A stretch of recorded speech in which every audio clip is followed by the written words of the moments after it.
thank you very much for giving us the time and being a part of our program on Rahe Karigar Television. My pleasure. Thank you. The sudden and unexpected death of Leo took us all by surprise, and it shocked us. We all know that losing Leo is very hard for you. You have been both his colleague and like-minded comrade over the years. There is no doubt that the vacancy left by Leo, who regularly and tirelessly had a strong, effective, and resolute presence in the intellectual challenges of the global left, will be strongly felt. At this time, his legacy will be a great source of inspiration for socialist modernization. Part of Middle East and our country, Iran, are in a period of revolutionary development, and the conditions for political eruptions are underway. The almanac of Middle Eastern dictators who have pursued neoliberal policies is convincing more and more young people of the need for alternative that must address both the issue of freedom and democracy and social justice.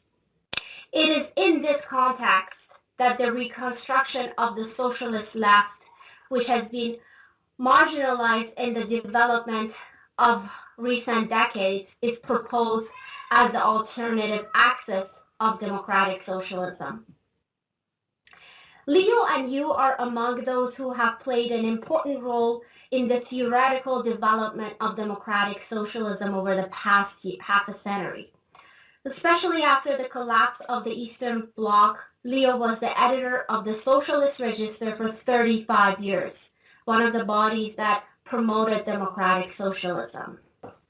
We would like to ask you to explain to our socialist audience in Iran, and especially to the socialist youth, the characteristics and features of the theoretical development of democratic socialism. To begin with, we refer to your joint article with Leo in 2017 Socialist Register, which was published on the occasion of 100th anniversary of the October Revolution. In this article entitled Class, Party, and the Challenges of State Transformation, you refer to Nicholas Planza's article. The article is called Towards Democratic Socialism, and then continued to say that he is the same as Rosa Luxemburg, critic of Lenin, in the Russian Revolutionary pamphlet. He continued the same criticism as Rosa Luxemburg in criticizing Lenin in the pamphlet of the Russian Revolution. How important was Rosa Luxemburg's critique of the Russian Revolution on the relationship between political liberties and the democracy under socialism for the development of democratic socialism? In a sense, is democratic socialism the intellectual legacy of Rosa Luxemburg's critical view of the October Revolution? Well, I should probably start by, because I'm speaking to a Middle Eastern audience, just to emphasize how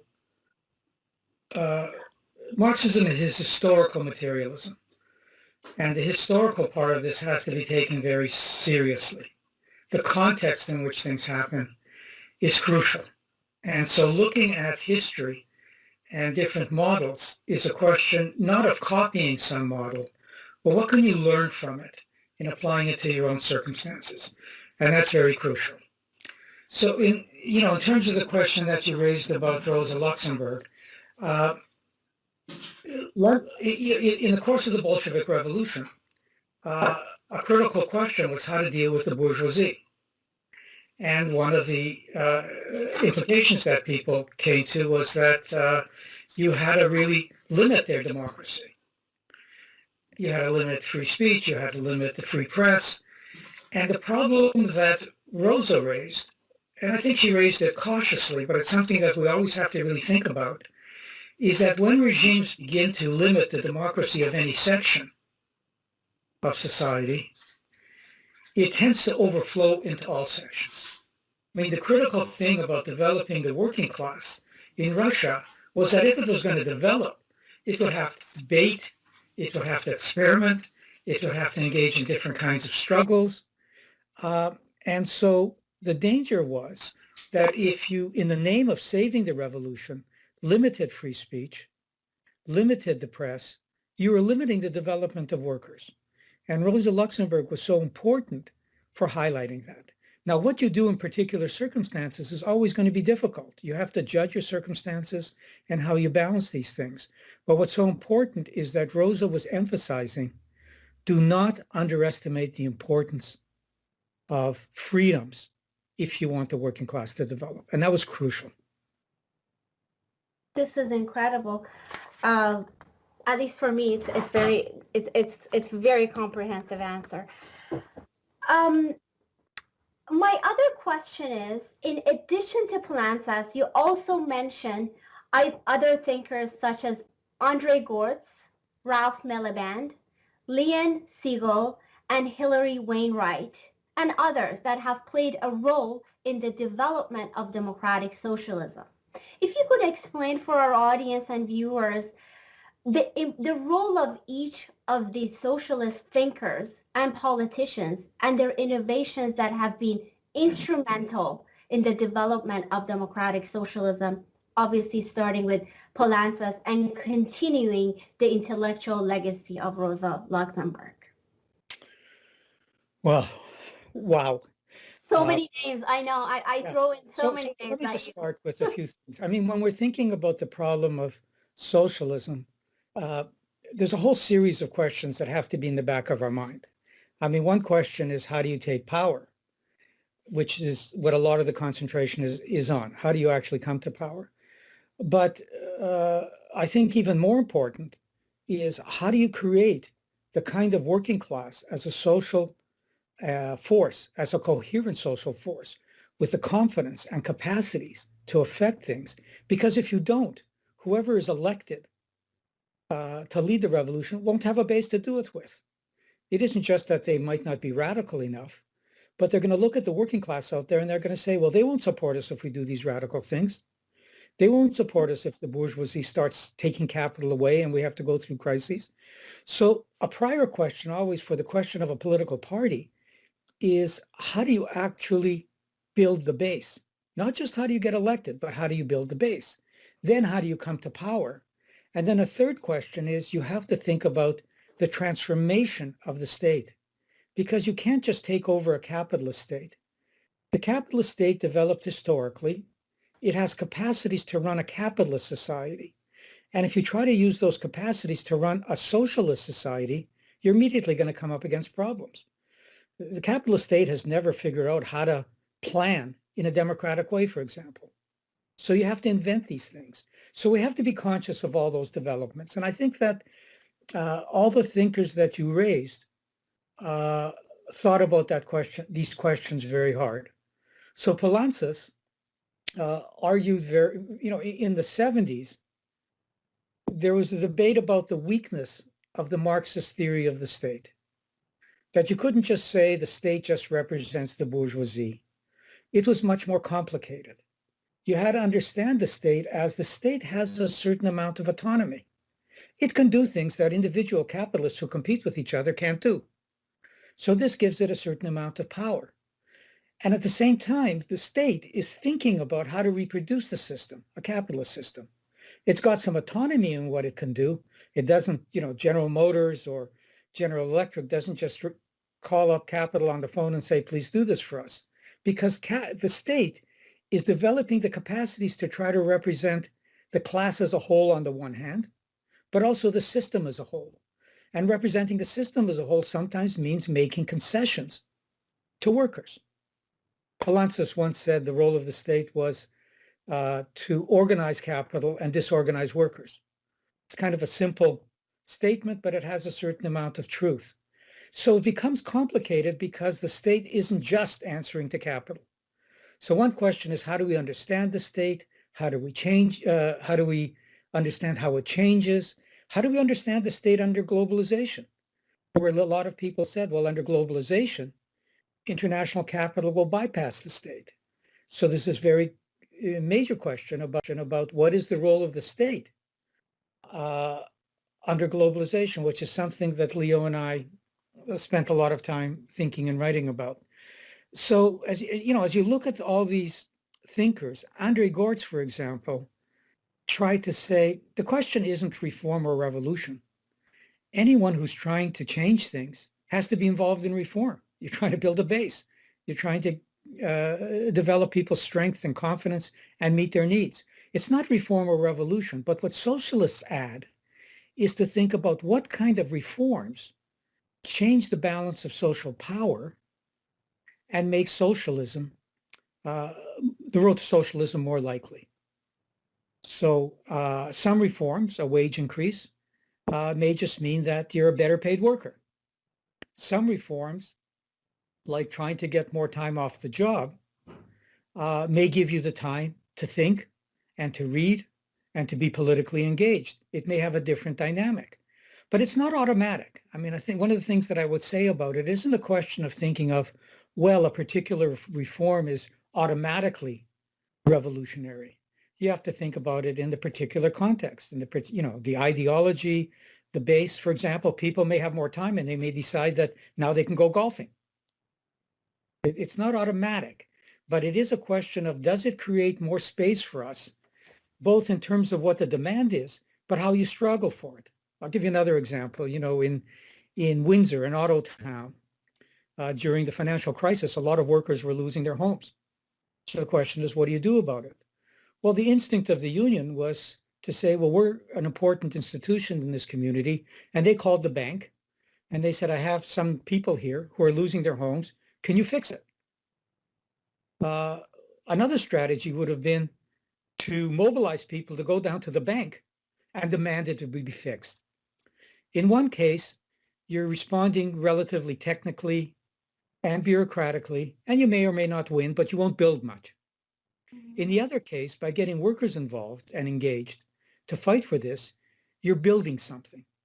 So how you fight and what you're fighting for is important. And that's what Andre Gortz was trying to think through. Not reform or revolution, but structural reforms. Reforms that would weaken capital, like limiting its ability to move.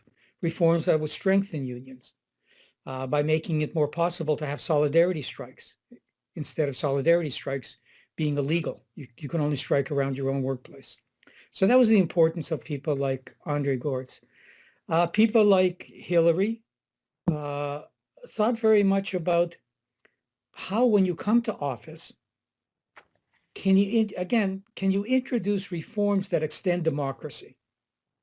How do you find the spaces in which, for example, in the public sector, there should be all kinds of questions of not just how do we take over private firms, but how do we democratize the public sector? The public sector provides all kinds of services. Well, how do we make those services more democratic? How do we say that instead of, if you're in the Department of Welfare, instead of seeing your role as how do I manage people on welfare? How do I contain them? How do they limit their demands? You would be thinking about, how do I really help them? How do I join with them? How do we form councils of the unemployed or people in poverty or around housing that engage both the clients and the workers? So there's those kinds of questions that people have raised and experimented with and looked at international examples to see what you can learn from. In other cases, people have raised questions about the role of women. If you're going to build a working class, there's major questions about how you deal with race, gender, ethnicity, immigration. And the point is, there's nothing inherently revolutionary about workers. They're people who happen to have to sell their labor to live. That doesn't make them revolutionary. It might, if they're really oppressed, make them resist some of this. But the making of a coherent working class that isn't divided along every line. Under capitalism, you're divided into workplaces, you're divided into all these things that I mentioned earlier. You're divided amongst wages. Some workers have a steady job, some have a part-time job, some are relatively well paid, somebody have a pension. How do you create out of all of this something coherent? And that's the other kind of a question, which means you have to deal with things like racism. But the question is, how does racism fit into your class analysis? And the danger is that you might fragment the working class by emphasizing identities rather than uniting them. So the point, I think, is to say that if we're all members of the working class, if that's what really unites us, then we have to say that each of us is equally important and equal to each other, which doesn't just mean rhetoric in a constitution. It means we have to be fighting for your equality all the time. We have to always be fighting for the equality of women because we're trying to build a working class that is united in terms of that general equality. And so you always pay attention to race and gender, but you always recognize there's always going to be differences. People have different, somebody who's a single worker or young is going to have different interests than somebody who's older. The question is to find out what you have in common and to recognize that it's only if you work together. You cannot win if you say, I'm a victim and I'm not treated fairly. That doesn't give you the power to win. You have to think in terms of how do we build the class, respect every member of the class, meet their demands for equality, and therefore build the kind of a social force that can win things. So I think that, when we look at the last few decades, it's not just that working classes have been defeated, which really makes these problems difficult. It's that the left has been defeated. The defeat of the working class, the biggest defeat of the working class in the West hasn't been that they lost things. It's that they lowered their expectations. This is the big defeat, because when you lower your expectations and you don't think anything is possible, it's hard to mobilize people to fight. They accommodate. They work longer hours. They go into debt to work through the summer vacation. They become individualized. They reinforce that kind of because people always need to survive. So the question always is, how do we keep in mind that the critical question is, how do you build a social force that can win things, but always develop its capacities? How does, the problem isn't to tell people what is right and wrong. Obviously, you want to share knowledge, but the trick is to develop the capacities of people to understand capitalism, to strategize, to read history so they learn from it and can make up their minds, to learn how to debate without screaming at each other, in a really comradely way. All those things are all the skills we have to learn, and we don't have them. And the point of a party is we need a space. Capital is so strong, and it has a state that is thinking about all these things, how to co-opt us or how to defeat us, how to limit us. We need a space where we're thinking about these questions, both the nitty-gritty about how we build, but also what are we going to do when we come to power? So we don't just come to power, find out we don't know what to do, and quickly lose. Because anybody who comes to power through an electoral mechanism, for example, is immediately going to have to figure out, well, how do I govern? People elected me because they want something. So I have to learn how to govern a capitalist society because it's not yet socialist. How do I build the base? And to build the base, you have to have some parts of the party out in the streets. They have to be mobilizing people to put pressure on the party, which is kind of difficult. You're the same party, you're running it, but you're trying to be kind of moderate. You're trying to negotiate things. At the same time, you have to be building the base in the streets. And then you have to think about, well, how do I change the state? Because you're going to have all kinds of people who are going to be trying to sabotage you in the military, the police, the army, the judiciary, the bureaucrats.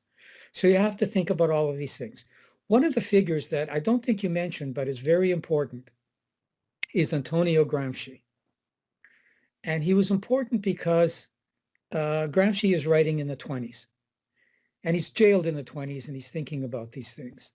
And when the Russian Revolution happened, of course, this was the first socialist revolution. So everybody looked to it as an example. And Lenin himself at the time thought that, you can't make a revolution in the Soviet Union. It'll be isolated. It's a backward country. It doesn't have the capacity to withstand it, and it'll be isolated. And he was expecting that this would just be the first step that inspired a revolution in Germany. Well, what happened is in Germany there was a bit of a revolution, but they lost.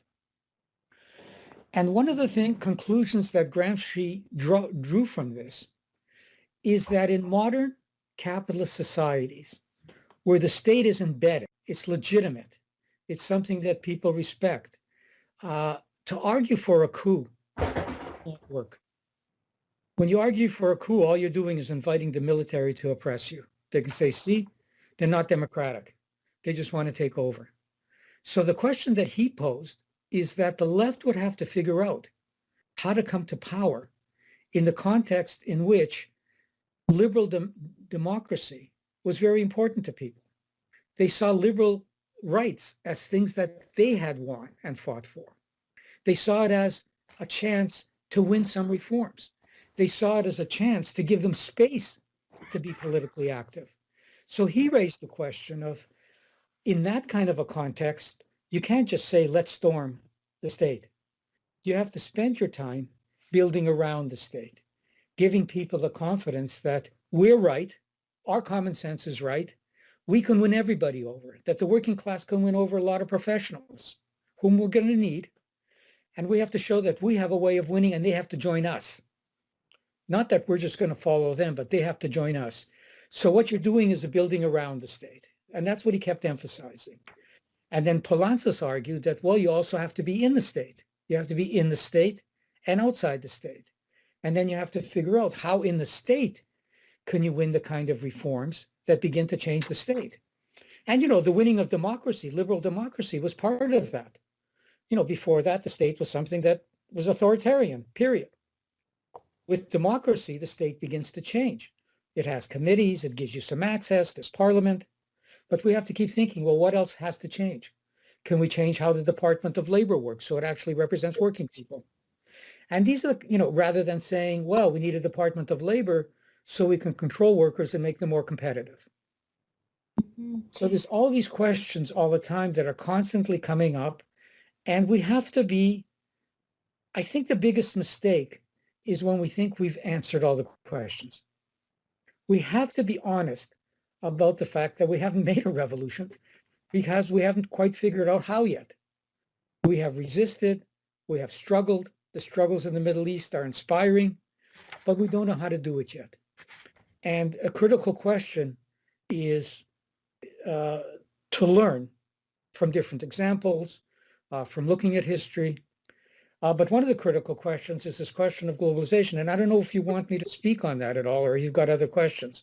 I do. I have a question from what you mentioned. It's actually very interesting. It got my attention to going back to what you mentioned about lowering expectations. It sounds like, do you think that what Bernie Sanders does right now in the United States, is he attacking the situation from the same perspective? First, changing the expectation, he's trying to raise the lowered expectation and building around the system, just like what you explained. Do you think that is this the angle that he's taking in changing the system in the United States? That's a really important question, and it's a question that has divided a lot of the left. So, for example, if you would have asked me before Sanders rose to prominence, do you think he should run in the Democratic Party? I would have said no. The Democratic Party is a party of the bosses.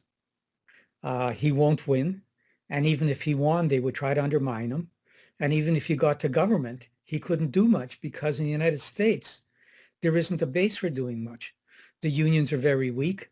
They're not socialist. The social movements are very isolated in certain ghettos. Protests are sporadic when they happen. So I would have argued that this isn't a winning strategy. On the other hand, what did happen was that because he did this, he brought a lot of young people into politics. A lot of young people suddenly felt like, well, he's not a politician like everybody else. I'll support him. So a lot of young people got into politics, which is positive. He also began to use words like socialism, which in the United States was very positive. People hadn't, he legitimated that language, which wasn't used. And he created space for Marxists and socialists to get into this discussion and talk about capitalism. The problem is that it was a thin politics. It was a thin politics because once he lost, there wasn't much left. Because the trick to socialist politics is that you're organizing all the time. You're building the base. You're getting into workplaces. You're getting the unions on side for recognizing that, hey, the problems are quite big and we really need radical changes. Now, it's only when you can begin moving people, including, I would say, for example, with Black Lives Matter. Black Lives Matter was very concerned, not all of them, but a lot of the concern was, we want to be treated equal to whites. Well, that's not a socialist demand, because a lot of whites are exploited. To say there's going to be just as many poor white people as poor black people, it gets around the fact of discrimination where blacks are harder hit. But that's not the issue. The issue is, how do we fight together around things like housing and education and healthcare, and then begin to challenge capital itself. So I guess my argument is, we have to be careful about not just judging things and saying, well, Bernie was good or bad, but assessing what was the outcome. And I think what you can say with Bernie is that he achieved things that made an advance. And I think that was really important. It created more space. On the other hand, I think you can also say it was limited. We are not going to win by going into the Democratic Party. Because in the Democratic Party, I mean, not only are you in a party that's going to limit you in a million ways, because it's a party of big business in a lot of ways, but it's taking away from the kind of work you have to do outside the parliament and outside the party to win workers over and to become part of working class communities. And that's something that you can't do in the party. That's a whole different kind of way of thinking. It's thinking about, how do we limit the power of capital? How do we build the strength of workers? And that's, not just rhetorically or not just with a game, but in a way that they can actually change the world. And even social democratic parties, never mind the Democratic Party, the limit of them is they don't actually believe that working people can create a different society. And because they don't believe it, they also don't believe that another society is possible. So their struggle is, how do you administer a capitalist society better? And what we've seen over time is that there are strong limits to this, that once you start administering a capitalist economy, you start doing things that may be a bit better than the other side, but isn't the same framework as the other side. It's still neoliberalism. It's still containing workers. And the point of a socialist party is really to raise expectations, to make you think and believe that if we fight through these structures, we can make a different world. Because if people don't think that there are structures you can fight through, why would they think anything is possible? That's part of lowering expectations. People go into a union and they see that the union doesn't change anything, and they feel like, I guess you can't change things. It's neoliberalism, it's globalization, it's financialization. They go into a social democratic party and the party tells them, oh, you're too radical. We won't get elected if you ask for that. So they learn you can't be radical there either. So you want to have spaces which encourage people to think radically, but also lead them to understand the world, because you have to do practical things. If you're trying to change things and engage in politics, there will always be compromises. The trick is to make compromises that are part of building. You might take a step back, as Lenin said, so you can take 2 steps forward. So there are going to be compromises, but you have to understand the world so you understand which compromises are important and which compromises are just undermining you. So those are critical questions. Thank you. I also have a question. It brings me to the question of, the Social Democrats wanted to achieve socialism by maintaining liberal democracy and by deepening parliamentary reforms. What is the difference between democratic socialism and social democracy and the experience of social democracy in the 20th century? Okay, again, your questions are all great. So let me just say something about liberal rights, first of all. I mean, the democratic rights that people have won under capitalism, a lot of it through struggle, are very important. I mean, when we talk about trade unions in the 1880s, workers didn't have the right to vote. Winning the right to vote was important. Winning the right for trade unions not to be illegal organizations is important.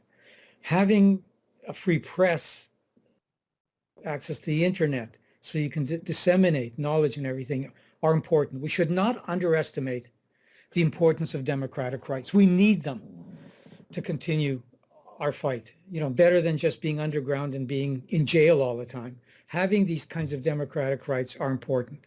The critical point, though, to always appreciate is that under capitalism, there's a limit to liberal rights because you don't have a democratic economy. And the economy frames so much of what we can do and our possibilities.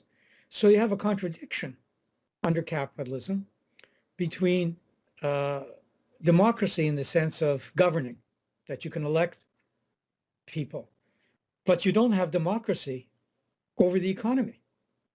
So that authoritarian economy limits democracy. Even if you're elected, you have to worry about, well, if they don't like what we'll do, they'll leave or they won't invest.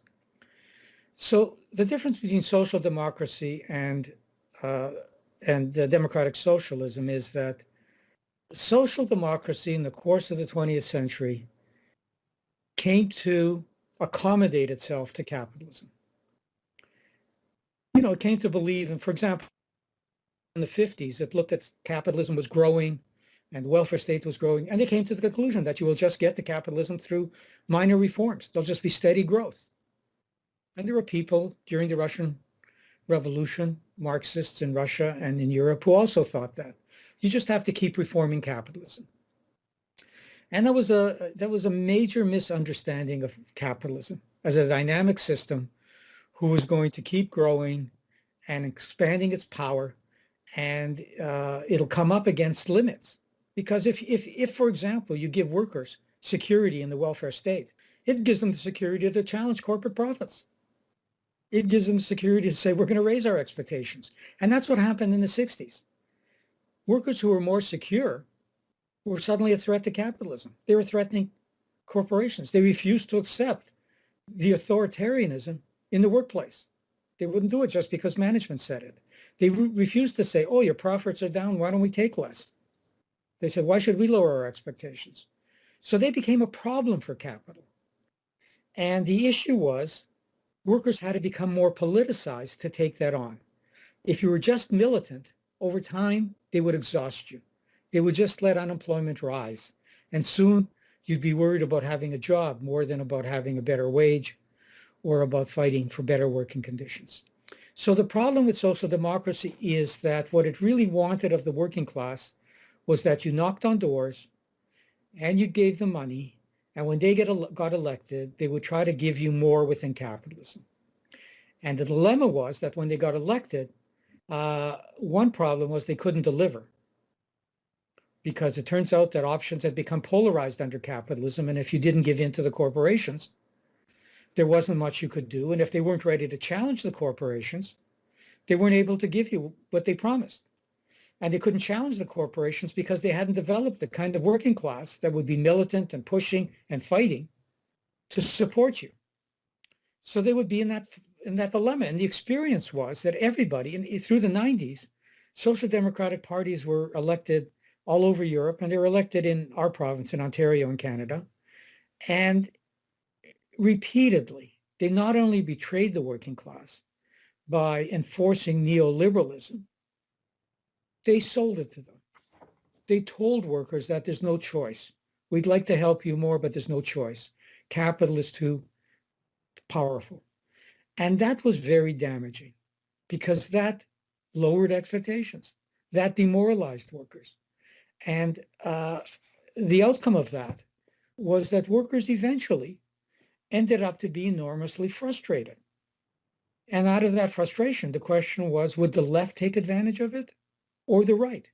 And where there wasn't a strong left, or where the left had been social democratic and got elected and then betrayed them, they'd move to the right. And that's what we've seen, that it was also very dangerous, that if you're not mobilizing and fighting for workers, social democracy can lead to right-wing governments over time. And that's the danger that we have to confront now. Is this the situation that we are facing right now as well? People are, I'm not saying only in North America, but across the globe, they are a little disappointed. Therefore, there are in factories and working class are more towards, could go more towards conservative parties in each province because they have not been protected, or the promises have not come to practice from the Democratic Party, just what you mentioned? Yeah, I guess I would say two things. Definitely, we see that happening with Trump, obviously. We see it with Brexit in England. No, and we see it all over Europe. I mean, there's all kinds of frustrations. There is a contradiction on the right, and the contradiction on the right is that they actually have no program to help working people. What they can do is mobilize working people against immigrants on a racist basis, and they can play to their frustrations that way and blame them, blame immigrants, uh, blame China for its lower wages, whatever it is, to detract from what's actually happening. That they can do. The question is, how long can they do that? Because eventually there's the potential to say, well, wait a second, things aren't changing. Now, the critical question is, what's the left doing? Because it's the left that has to expose this. It's the left that has to say the reason that we failed before was because we weren't mobilized and ready to fight against capitalism. If you're just going to hope that capitalism is going to fix this, you're going to keep losing. So the critical question is, can we build the kind of a left? And this is hard now because after a couple of generations of the defeat of the left doesn't exist in all these communities the way they used to. There used to be communist shop stewards in England. There used to be socialists living in these communities. And so this becomes a problem. How do you recreate this after a major defeat? And it's a problem in the Middle East and everywhere else too. And there's another dimension of this that is really important, and that is the question of globalization, which I just flagged earlier. For a lot of people, they say, well, what can we do? It's globalization. And a lot of people felt that, well, globalization is taking away the sovereignty of states, and states can't do anything anymore. Now, this is a very important argument because if you accept it, then you feel like, well, what can we do? It's just the way the world is. And the argument that Leo and I were making in the making of global capitalism was that in the making of global capitalism, it wasn't just that corporations went international. Marx had this quote about the tendency of the corporations to go everywhere, settle everywhere, in terms of globalization being quite automatic. He wasn't right. To really go everywhere and settle everywhere, to have globalization, you needed states to support it. If states said, we're not letting you in, we're just going to keep the market for our own capitalists, you wouldn't have globalization. If you didn't have states who said that, wait a second, you're nationalizing our factory in Africa, we're going to attack you. So states were actually authors of globalization because what's happened with states is they became internationalized. And it's a complex thing, so let me just try to explain it. States began to think in terms of how do we create within our own borders the conditions for global accumulation so that corporations will invest here. Canada said, how do we make the context in Canada favorable to General Motors so it'll come and invest? So each state was making the conditions for global capitalism to come into their borders. And they were signing agreements internationally to say, you can compete for capital. You can try to control your labor. You can try to lower taxes, but you can't compete by saying we're going to keep you out. You can't compete by saying we're going to keep Canadian companies, give them more favorable treatment than American companies. You're going to be universal to capital. So what began to happen is they're acting in an internationalized way. Now, again, this didn't just happen spontaneously. The American state was fundamental here. This is where the American state is so important, because the American state came to recognize after the war, Second World War, that, boy, if every capitalist country stops just taking, worrying about its own capital, as Germany was doing, it was saying we have to invade other countries to get access to resources. Or if we divide the world into different empires, a British empire, a Portuguese empire, a French empire, we're dividing capital.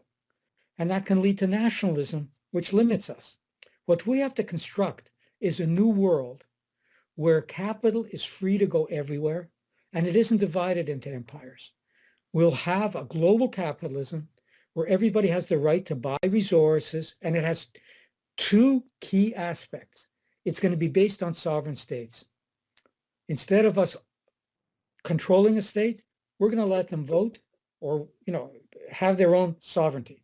They can do what they want to do, but they have to be open to markets because it's the markets that will discipline them to behave the way that we want. When you just control them, you have liberation movements or nationalist movements that say, we want to control this. And then it's dangerous because what if the left takes over? But if you say, no, you're all sovereign. We're not controlling you. We're letting you do what you want in the market. Then, of course, they think in terms of, well, how do we get American investment? How do we get into the U.S. market? So they have to start opening up their markets and acting in a way that invites capital in and treats us with respect, etc. So the point about globalization is that it is made by nation states. And once you understand that, the critical political point is that the nation state is the site of struggle. That's where you have to fight to take state power so you can begin to do things like limit the outflow of capital, have trade, but not make it free trade so the corporations are free to do what they want. Because the problem with thinking in terms of, well, we're internationalists as socialists. Of course we're internationalists. Socialism has to be universal. But if you say that we can only fight internationally, what do? Do you wait until everybody is ready to take on globalization at the same time? This is a problem with unions. Unions who are just business unions in the sense that they negotiated with companies but didn't have larger political beliefs, said, let's form international unions. Well, what did that really mean? It meant that when they went to Africa or Latin America or Asia, their argument was, let's just bargain with the big companies, but forget about socialism. Forget about taking state power. Let's just bargain. And what they were doing was they were internationalizing business unionism. They were ideologically trying to get radical movements in other countries to think in terms of, let's just bargain over wages. And let's see if we can bargain with them collectively.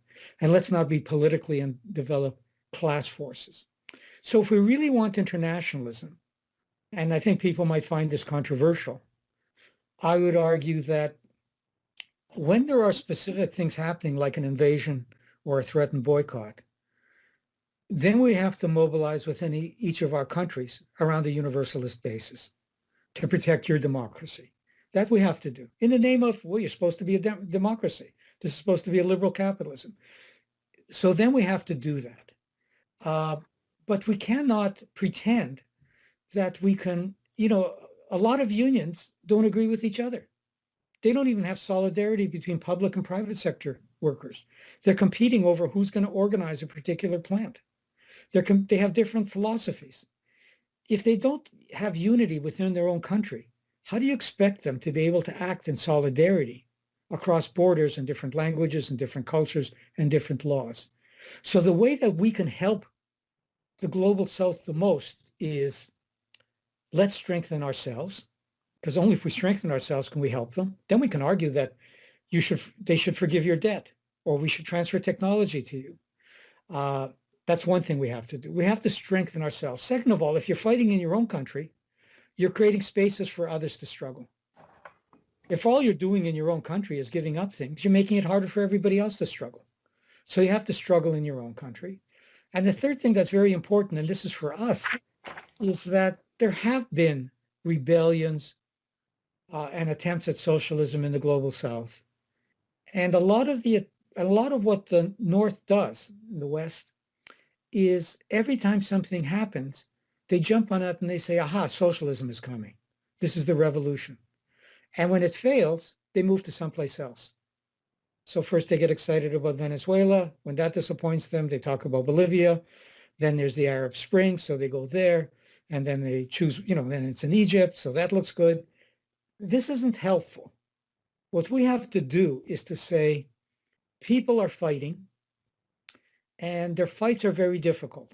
These are, countries in really difficult situations without a lot of options.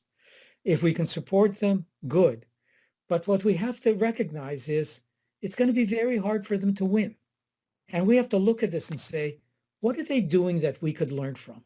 What are some examples of tactics or strategies that they did and we can say, hey, maybe that can inspire workers in our country.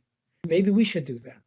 And that's the kind of thing we can learn rather than saying, we have to be like the people of Yemen or the people of Iran. It just might not fit. And it's not clear that they've won. We have to also ask, why did they fail? What did they do wrong? And what did they learn from it? And we have to keep, I think, and I'm speaking now, as somebody in a developed country, explosions of dissent are critical. But then you have to make sure that you don't just get smashed, that they lead to building something. And we have to recognize that socialism is going to be a long-term process. And by that, I don't mean that it's going to mean an inch here and an inch there. What I mean is it's going to be up and down. There might be some real breaks, ruptures, and then things settle down, and then there's other ruptures.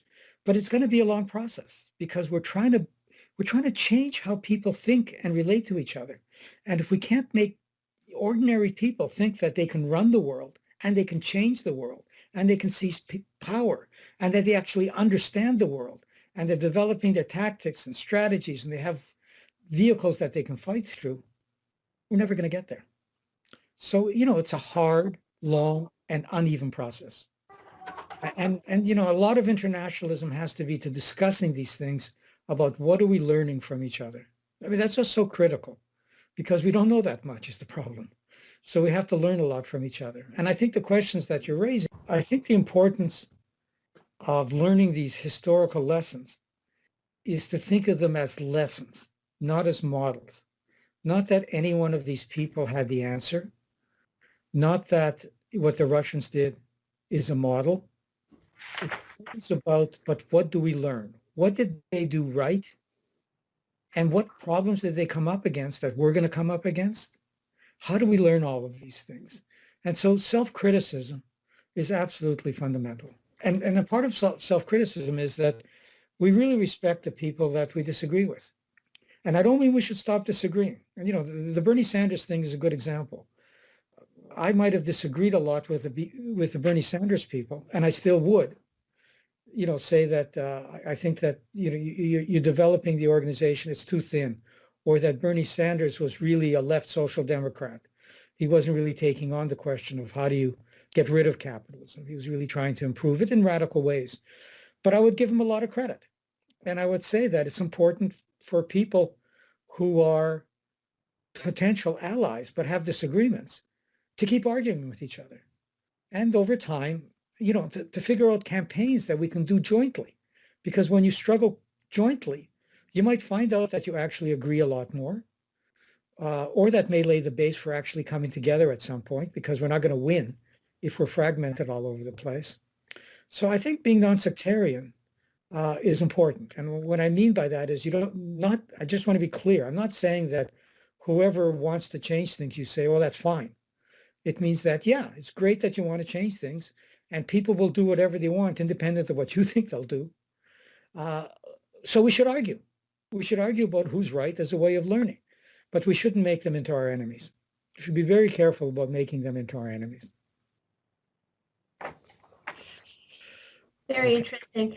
The aspect of self-criticism is very fundamental from when I listen to you. That takes a lot of it takes a lot of my attention, and also lessons versus models, things that we could learn as lessons, and they're not models. So it's very interesting for me. Going to the next question. You have discussed the characteristics of a socialist society based on democratic socialism. The article is, we need to say what socialism will look like. What, in your opinion, will be the political characteristics of a society based on a democratic socialism? And what are its differences and commonalities with liberal democratic systems? Okay. I mean, the problem of socialism is incredibly complex because you're trying to build a whole new world. And that's what makes it so complicated. So, for example, if you're trying to figure out how to run a country, a whole society democratically, it raises problems that we've never really had to face. So you can't, for example, just say, well, why don't the workers take over the factories? The problem is that the factory doesn't belong to the group of workers who live there or work there. If it belongs to society, how do you deal with that? And how do the workers there know the best way to make things? For example, workers might say, we want a lot more aluminum. We want to make cars out of aluminum. Well, how do they know that? Well, what about other workers someplace else who also want the aluminum? How do you know how to divide it? So you have all these kinds of questions. And then some things are decided quite centrally. Environment, major planning. Well, how do you make that democratic? How do you make sure that the people who are doing the planning don't become another bureaucracy who controls information, and because they control information, want special privileges? So the whole question of socialism, of course, the conditions under which you're forming it is going to be critical because they're historical conditions. Like, if you come to power with a relatively weak base, suppose you get elected as a socialist government because people are just frustrated with all kinds of things that they don't have. They want more consumption, they want higher wages. So you get elected and you tell them that you can't do everything unless you really challenge capital. But if you challenge capital, things might get worse for a while. Well, that might undermine socialism. They might say, well, we're not interested. So the question is, are you coming to power? Suppose you come to power after a major civil war where everything has been destroyed. That's also a different circumstance. So the circumstances that you come to power with are also, the history is always important. The location of the country. Are you dependent on the United States, or are we talking about the United States? That matters very much in terms of what you can do. So there's those kinds of questions. And then there's the questions about how do you figure out? I mean, I guess I'm trying to say that what we're trying to do is not just improve capitalism, but we're trying to have a whole new way of structuring societies. So the question of democracy is deepened in the most radical way. It's not just how you vote or participate in parliament. It's about everyday life, your community, how hospitals are run, how education is run, how workers relate to the community in the school, how workers relate across workplaces. So it's an enormously difficult question, and there's no model to pick up from a shelf. It's a question of a process of having to figure this all out and discover new ways of doing things collectively. It's a belief that collectively we can figure this out, but it will be difficult and it will have contradictions. I mean, suppose, for example, you say we want a lot of goods to be free. And then somebody says, well, you're going too fast. I don't want all those goods to be free. I want some of them. I want some, so how do you debate that? How do you come to agreement about how that should happen? Suppose you have an election and you lose. What do? Do you say, oh, I'm sorry, we can't lose? Or you risk losing and concentrate on building a base and recognize that you didn't build your base strong enough? I'm just saying that there are all kinds of questions we really haven't addressed. I think that the main question that I was asking in that article had to do with convincing myself. A lot of people would say, wow, once you say how, if I said to a worker, for example, you want to commit to a socialist project? And they say, yeah, well, what does it mean? I say, well, it'll really take a long time. It probably won't happen in your lifetime. And when it does happen, you probably won't be alive because it's so far down the road. And I don't even know if it's possible because no one's ever made it. What do you think? You want to join? No, not at all. Yeah. I'm leaving. Yeah. So the point is, I was asking myself, can we really say this is a credible project? And so I tried to think through all the problems in an honest way. What are we going to come up against? And say, well, I don't know what the answers are, but here are some hints that might work. And if I could do that, what I was trying to show that I'm not going to prove to you that it's possible, but maybe I can show you that it's credible. And then you can say, well, if it's credible, and I don't know whether it's actually possible, but if it's credible, I might be willing to commit myself to something like that. Like, what else is there to do in my life? I'm going to live and die. Maybe I want to commit to being part of something that is going to be made in the future. My kids, their kids, but for everybody. And I think that's a good way to live my life. And maybe I do want to become a socialist. That's kind of what the article is doing. And it's trying to raise all, the questions you're raising about democracy are the most difficult ones. Because, you can tell people, well, everything's going to be planned for you. Well, the point is that there's all kinds of reasons not to believe that everything can be planned to the littlest detail, and that it's actually better if you just plan big things. So at least the planning will be good. But you have to distrust, well, if they're going to be doing it all for me, how do I know that I'm actually influencing things? How do they know what I really want? So you have to ask the hard questions, and that's kind of what that article tries to do. Yes, you mentioned the elements that unique elements of each society. When I think about Middle East, there is an extra element introduced, which is a traditional environment and traditional society. Does that create an extra level of complexity and to the whole scenario, in your opinion? Yeah, definitely. That's not just traditional, but the power of religion Yes. and the integration of religion into the state is, a special dilemma. So, Marx had always thought that capitalism would set the stage for socialism. It would destroy those traditions. It would uh, break them down. So the main barrier was the relationship between the capitalist and the worker. So that was a difficult one, but it's all there. It's all there to see.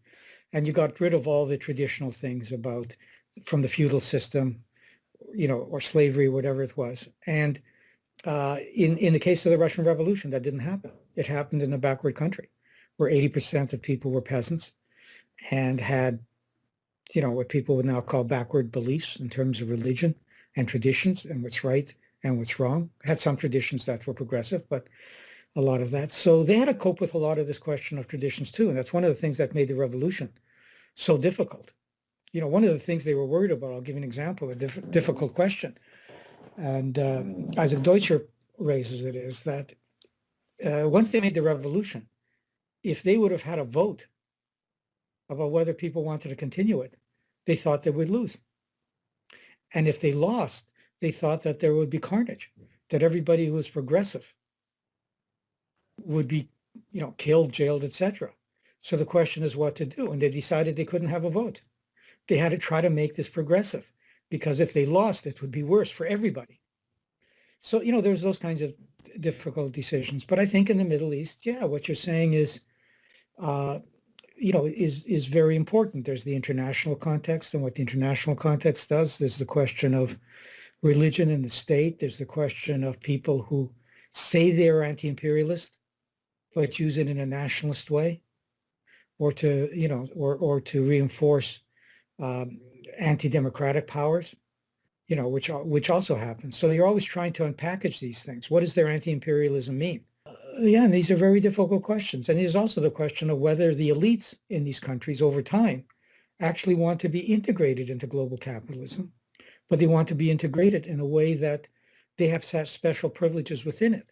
So they use religion and anti-imperialist rhetoric as well.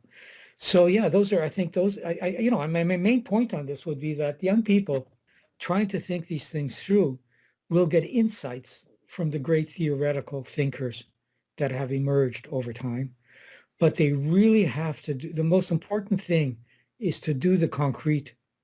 It's historical materialism. And historical means that you have to be conscious of time and space. Where is this happening? At what point in history? How are you located in terms of everything else? And that means that looking at everything that is specific in each of these countries. Where's the working class? What kind of a working class is it? What is it doing? Is it a new working class, an old working class? How does it relate to, it matters very much if workers come into factories to work for 6 months and then go back to rural areas. I mean, all these questions are absolutely critical in developing strategies. Thank you. Okay? Yes. My last question, I know we are almost getting to the end of our time with you. Economically, in a joint article with Leo Panich and Stephen Mahar, you wrote about the transition to socialism. If the socialist bloc wins in advanced capitalist countries, you emphasize the structural reforms that pave the way for the development of economical democracy, public sector investment, and economic planning. What is the general function of the alternative socialist economy of democratic socialism? I know that you have expanded on this subject, so if you could get some brief overview on it, we could hopefully in the future expand on it and have more conversation about it. Okay. I mean, there's two different kinds of questions. One is when you come to power, what will socialism look like? But I think the question we were trying to address then is if a socialist government got elected, what kind of things could it actually do before we have socialism? But what kind of things could they do in this transition towards what we could call, a socialist, the beginnings of a socialist society that would be transforming the state? So the kind of things we said, I flagged some of them, but let me just repeat them very quickly. Some of this would mean expanding public ownership, but not just expanding public ownership, but really experimenting with, okay, now that we have it under public ownership, how is it different? How does it relate to the workers inside or the community differently?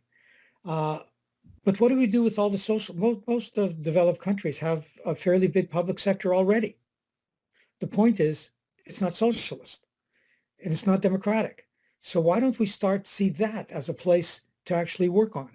How do we get workers who work in that sector to link up with their clients, whether it's around housing or education or hospital care, and thinking about, well, how do we start doing this differently? So that's kind of, another example of it. Even in existing workplaces, the kind of things you don't want to do is just say, give us more shares in the company or give us more stock, because that's more about being integrated into the company rather than challenging it. But you could say, we actually want more power within those workplaces. We want stronger unions, and we want you to have to give us information about everything you do as a matter of democratic right, rather than we have to sit on the board. So you begin to think about all these kinds of things. You have to think about, do we want to form new kinds of banks because we're not powerful enough yet to take over the financial system? But why don't we form a green a green bank or a green infrastructural bank? The difference is we don't want it to compete for funds, because then it'll become like other banks. What we want to say maybe is, let's take some money from every bank that exists, maybe 10% of it, whatever the number is, and we'll put it into a special fund for these banks. So they have the money, and now it's a question of what's the priority and how do you democratically decide that priority? Whereas if you just said we're forming a green bank, now go out and see where you can get money, they'll end up becoming like other banks. So in all those cases, we're trying to think of ways that we can actually do things short of socialism when we don't have the power to implement socialism yet, that starts moving us there, that starts thinking about other ways of doing things and other examples that can inspire people. That's basically what we were trying to think about there. Okay? Thank you very much, Sam, for your time. And this was incredible. And have a great afternoon. Okay, you too.